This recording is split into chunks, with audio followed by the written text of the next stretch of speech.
एक बार बुद्ध अपने शिष्यों के साथ यात्रा पर थे। रास्ते में उन्होंने एक घुड़सवार को देखा जो अपने घोड़े को कोड़े से मार मार कर तेज दौड़ाने की कोशिश कर रहा था, लेकिन घोड़ा फिर भी सुस्त चाल से चल रहा था। बुद्ध रुक गए और शिष्यों से बोले, संसार में 3 प्रकार के घोड़े होते हैं। पहला घोड़ा वह होता है जो सवार के हाथ में चाबुक उठते ही, बिना छुए भी, केवल उसकी परछाई देखकर समझ जाता है कि उसे क्या करना है। वह तुरंत दौड़ने लगता है।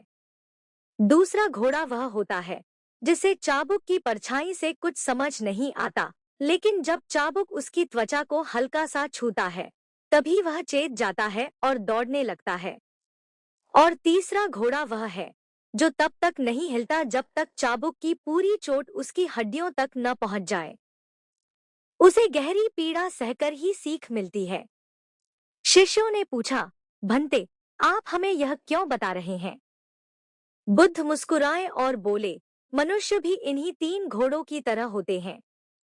कुछ लोग ऐसे होते हैं जो दूसरों के दुख, किसी की मृत्यु, किसी की बीमारी की खबर सुनकर ही समझ जाते हैं कि जीवन क्षणभंगुर है, और वे तुरंत अपने जीवन को सही दिशा में लगा लेते हैं, जैसे पहला घोड़ा। कुछ लोग तब जागते हैं जब दुख उनके अपने घर तक, उनके परिवार तक पहुंचता है। जब चाबुक उनकी त्वचा को छूता है, तभी वे सचेत होते हैं, जैसे दूसरा घोड़ा। और कुछ लोग ऐसे होते हैं जो तब तक नहीं बदलते जब तक कि दुख स्वयं उनकी हड्डियों में न उतर जाए, जब तक कि पीड़ा असहनीय न हो जाए, जैसे तीसरा घोड़ा।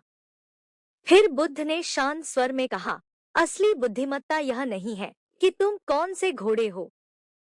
असली बुद्धिमत्ता यह है कि तुम पहले घोड़े बनने का प्रयास करो, दूसरों के अनुभव से सीखो, अपनी गलती दोहराने से पहले ही सचेत हो जाओ।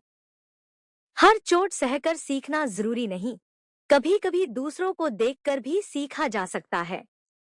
सीख। जीवन में जो लोग दूसरों के अनुभवों, गलतियों और संघर्षों से सीख लेते हैं, वे समय रहते सही रास्ता चुन लेते हैं। जो लोग हर बार अपनी पीड़ा में डूबकर ही सीखते हैं, वे बहुत कुछ खो देते हैं। इसलिए सचेत रहो, सीखो और अपने भीतर के पहले घोड़े को जगाओ।